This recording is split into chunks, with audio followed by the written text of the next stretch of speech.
Society burglar strikes again. Series of burglaries. 6 over the period from June 2nd to June 17th. On July 2nd, the 7th occurred at the home of Sir Sanford Leeds. Cleopatra tiara stolen, it says. As in the other cases, no sign of extensive search by the thief, and only one piece of jewelry involved. Victims elsewhere at the time. Here's a complete list of the particulars, Holmes, if you'd care to read it. I believe you'll find them in the study. How do you do, gentlemen? I am Gerald Locke. Please be seated, Mr. Locke. How can we be of service? 3 days ago, Guy Clarendon was found murdered at Halliday's. It's preposterous, but Miss Frances Nolan has been charged and is being detained at the criminal court, Old Bailey. Frances Nolan? Ah, yes. Sister of Loretta Nolan, only surviving heirs of Sir Malcolm Nolan, founder of the Aberdeen Navigation Company. I seem to recall that Sir Malcolm and Lady Nolan were killed when some lunatic threw a bomb into their carriage. It seems to me that later I heard something about it being a case of mistaken identity. Wasn't one of their little offspring in the carriage with them at the time? Yes, it was Loretta, Frances's sister. She was only 4. Miraculously, she was uninjured. Mr. Locke, I've heard that you are a suitor for Miss Frances Nolan's hand, are you not? Yes. And was it not also true that she was being courted by Guy Clarendon? Unfortunately, yes. Have you any idea why Frances Nolan was charged with the crime? Well, she was discovered over the body with a pistol in her hand. That would do it. But you don't understand. Frances is totally incapable of murder, not even of a scoundrel such as Guy Clarendon. Scoundrel? But he's from such blue blood. Also, if I'm not mistaken, he's an accomplished batsman for the West London Cricketers, a ranked fencer in international competition. He was also a bit of a bounder, Watson. What an understatement. Guy Clarendon was excessively fond of cards and strong drink. His father had all but disinherited him. I tried to tell Frances that Clarendon was no good, but to no avail. And now look at the mess she's in. Will you help? Most certainly.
I understand that Wilfred Robards is considering taking Miss Nolan's case. He might be able to help you. If you'd like, I can arrange an interview with Frances Nolan. She's being held downstairs, you know.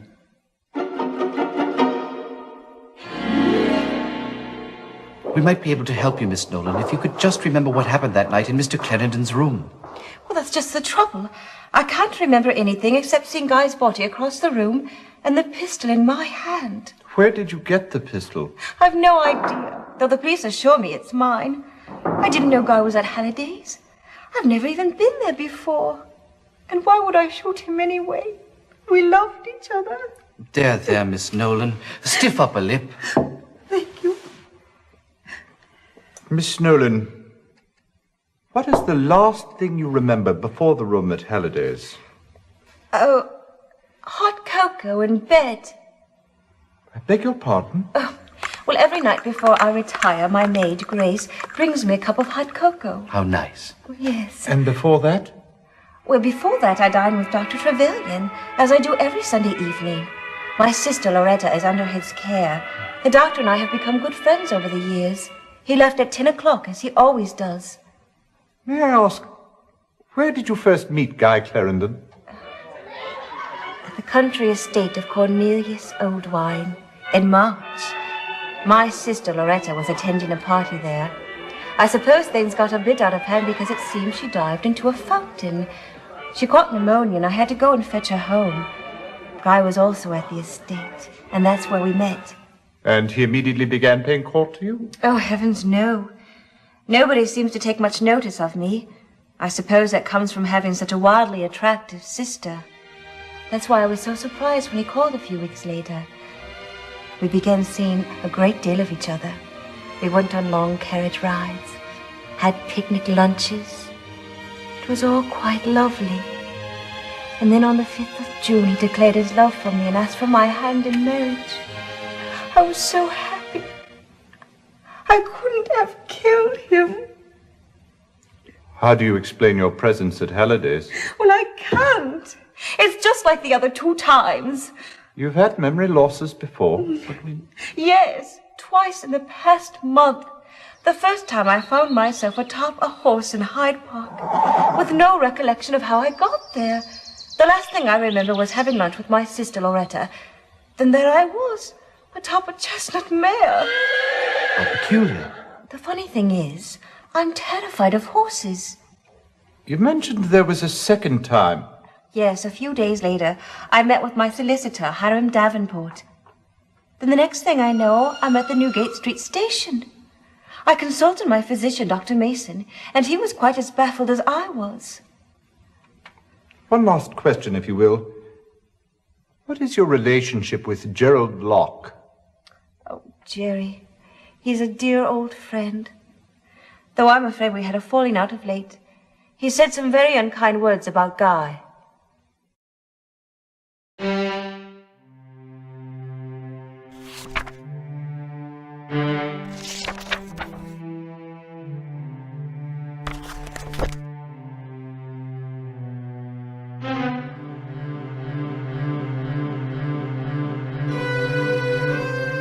Clarendon, poor chap.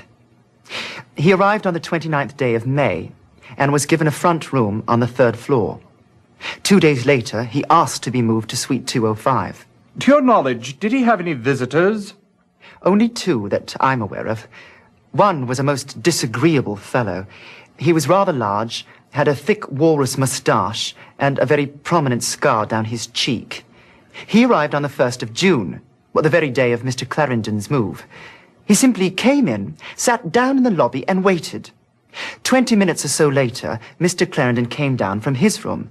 The big man yanked him aside. I was about to send for a bobby when Mr. Clarendon signed me that all was well. After a few minutes, they left together. I never saw the man again. His other visitor, who came by quite frequently, was a most striking woman. She was quite fashionably dressed. She had a most distinctive laugh, very full and deep. I've no idea who she was. Please, tell us about the morning of July 2nd. It was about 9 o'clock when a woman entered. She was rather plain-looking, and I wouldn't have noticed her, except for the fact that she came in the front door, looking neither left nor right, and proceeded directly up the staircase. It couldn't have been more than 30 seconds later when I heard a bang, followed by a woman's scream. I dashed upstairs to the 2nd floor. The door to room 205 was open. Inside, I found the body of Mr. Clarendon and the woman who'd just come up. She was lying in a swoon in the center of the room with a pistol in her hand. I revived her with some whiskey. When she came to, she was totally disoriented. She had no idea where she was or what she'd done. When she saw Clarendon's body, she let out a shriek and dropped the pistol. I summoned the police. Tell me, at what hour are the hotel's front doors locked? Oh, 10 o'clock, sir. Anyone who arrives after that has to be let in by the night staff. Of course, Mr. Clarendon was never one of those. He was always in his room before 10. May we see his room?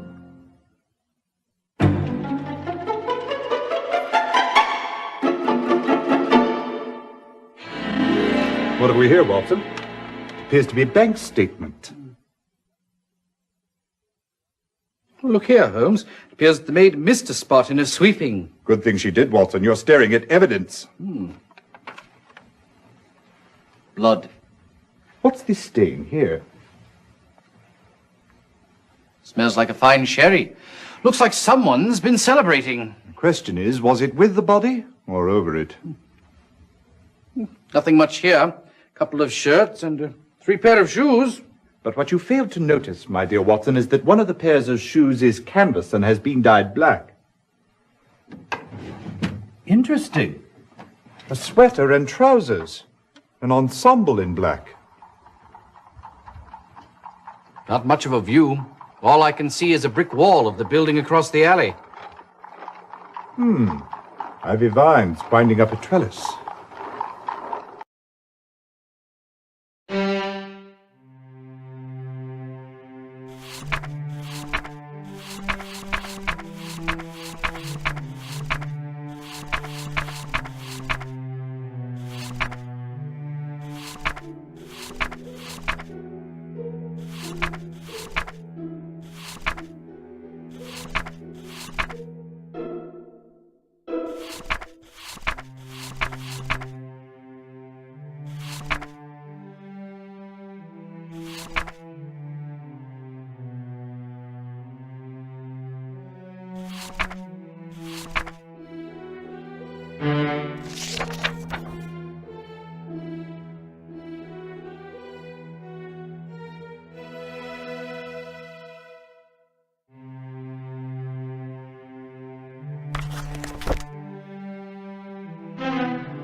This is a difficult thing for a man to say about his only son. But Guy was a wastrel and a ne'er-do-well. Only a short month or so ago, I gave him £5,000 and told him that was the last he'd see of my money. I'd hoped the shock would bring the boy around, make him realize he had to settle down, instead of wasting his life on gambling and gallivanting around with that wild woman. Which wild woman was that? Loretta Nolan, of course. You mentioned gambling, Sir Francis. Have you any idea with whom he gambled or who might have wanted to kill him? I wish I did. He told us nothing. He only came around when he needed money. And when I told him there'd be no more, we never saw him. Just about broke his mother's heart. There, Gertie. We still have one another.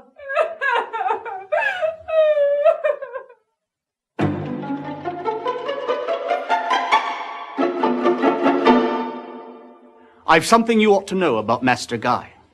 One morning, rather early, about 4 or 5 weeks ago, I heard a terrible clatter downstairs, so I came down to investigate.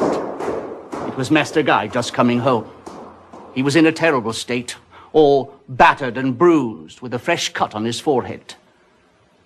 I asked him who did it to him, and he wouldn't say. I think he was afraid for his life.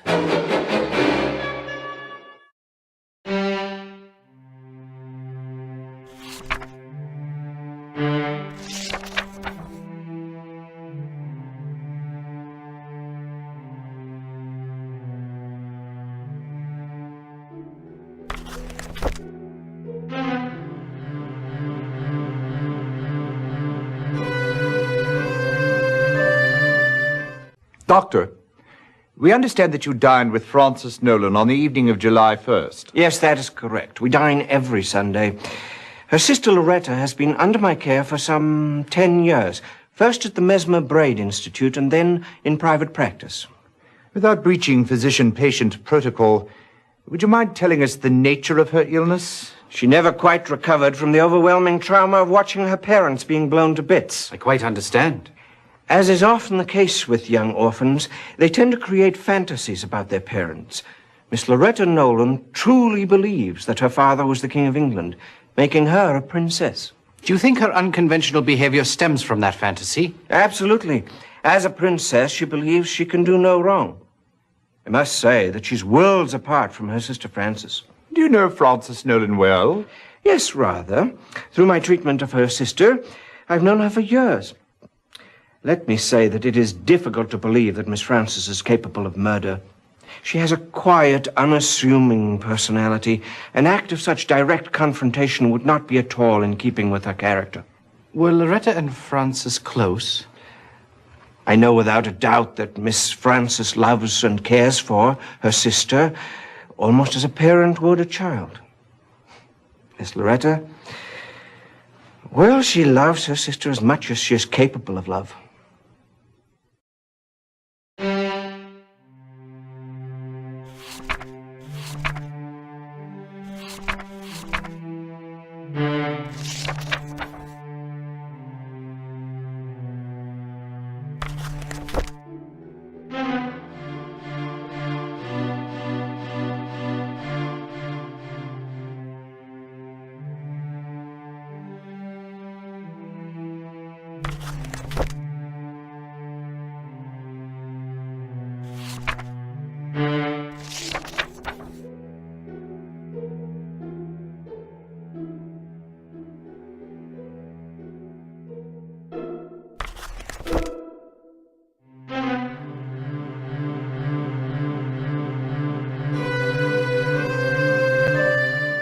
Sure, I remember Clarendon.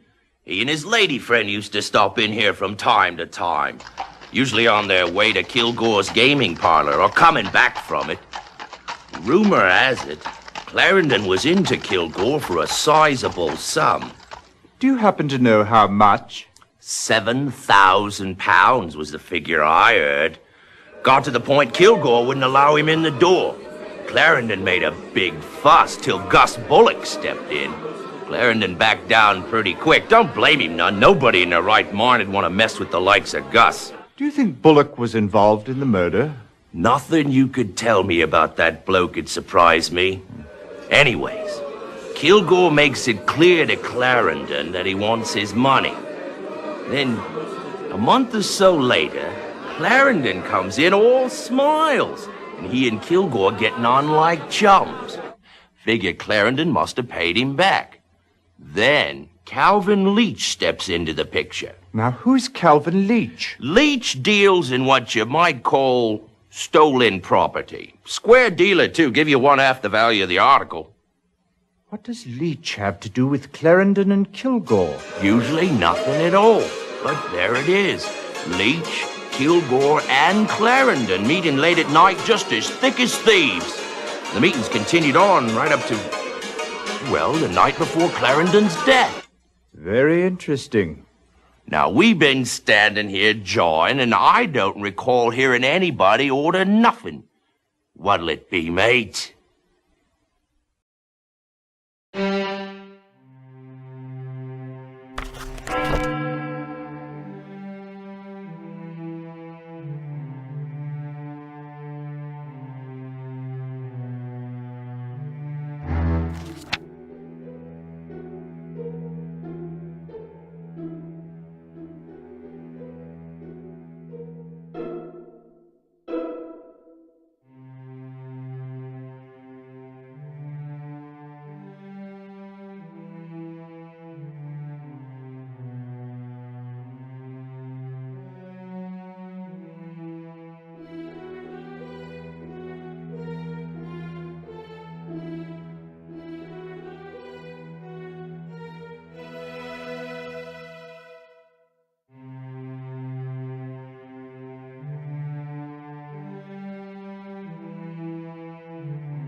Hear ye. The Queen's Court now stands in order. Mr. Holmes, I understand you've been looking into the murder of Guy Clarendon. That is correct, my lord. would you be so kind as to tell the court who killed Mr. Clarendon? Certainly, my lord. I see. And what was Loretta Nolan's motive for killing Mr. Clarendon? Ah, greed. Pure and simple. Now, have you determined why Francis Nolan went to Halliday's? I have, my lord. Please inform the court. Not a sisterly thing to do at all. Is there anything else you wish to report to the court? Yes, my lord. I believe we've also solved the case of the society burglar. You don't say. Who is the guilty party? Guy Clarendon was straight from the upper crust. Why ever would he turn to a life of crime? That is extraordinary sleuthing.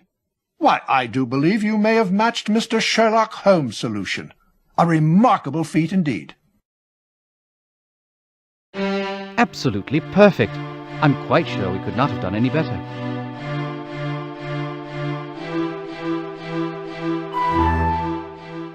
Well, Watson, we should be very pleased with ourselves on this one. Yes, indeed, Holmes. 2 cases solved for Scotland Yard, though I doubt that Lestrade will consider himself in our debt. 2? Yes, indeed. First, the society burglar. Clarendon was £7,000 in debt to the gambler Kilgore. Unfortunately, he was in his father's bad graces and he was flat broke. Do you suppose Kilgore sent Bullock around to rough Clarendon up? Good deduction, Watson. You're learning. That's why he moved into Halliday's, to escape Gus Bullock. And to pay off his debts, he took to burglary. Right you are. He acquired a black sweater, trousers, and a pair of black canvas shoes so as not to be seen or heard in the dead of night. He chose victims of his own class, whose social comings and goings he knew well, and whose homes he'd visited often. I still don't understand why, after he'd settled in at Halliday's, he changed rooms. Elementary, my dear Watson. To be at the back of the hotel with a vine-covered trellis conveniently leading in and out of his bedroom window. Quite so. Positively clever of you. May I continue? Oh, please do. On the 1st of June, Bullock tracked Clarendon down and confronted him in the lobby. Clarendon paid him the £5,000 that was given to him by his father. But he still owed Kilgore £2,000.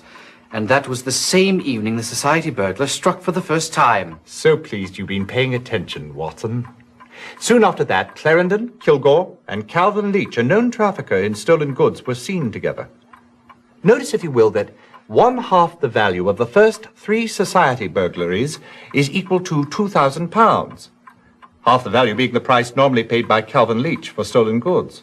Notice also that this same amount is equal to the balance of Clarendon's debt to Kilgore. Fascinating. So with his new vocation, Clarendon now had an easy source of income. Quite so, as his succeeding bank transactions evidence. On the day after each of the next 3 burglaries, Clarendon made deposits. Everything went along swimmingly, and by June 30th, his debt was paid. But the tiara was stolen July 1st. Yes, Watson. Apparently, young Clarendon thought he'd found himself a new vocation. He might have lasted longer at it if he'd chosen something else to steal. Whatever do you mean, Holmes? Loretta Nolan's delusion that she was born of royal parentage proved to be his undoing. If she took it, how did she manage? No one saw her enter or leave. She came and went the same way Clarendon did, via the trellis. She was armed with a derringer purchased at Esgoff's in her sister's name. Clarendon returned from his night's work and poured 2 glasses of wine in celebration. That's when Loretta Nolan shot him and took the tiara. How wicked of her. Not nearly as wicked as what she did next. What? She went to her sister Frances's home and hypnotized her. She then proceeded to instruct her to go to Clarendon's room with the derringer and fire it into the ceiling. Incriminate her own sister? But why? If we could determine that precisely, we could start our own institute. Sick mind, no doubt. But tell me, Holmes, how did Clarendon know the precise locations of each of his victims' jewels? Excellent question, Watson. Although there is no clear-cut evidence for this, I can only assume that Loretta Nolan must have been in on it too. The only way Clarendon could have known the locations of the jewels was if the victims themselves had told him where to look. None of them recalls having told anyone, but in fact they did tell someone. Who? Loretta Nolan. She managed to hypnotize each of the ladies whose jewels were stolen and got them to reveal the precise locations of the family treasures. And left them with no memory of having done so. Precisely. Astounding, Holmes. Elementary, my dear Watson.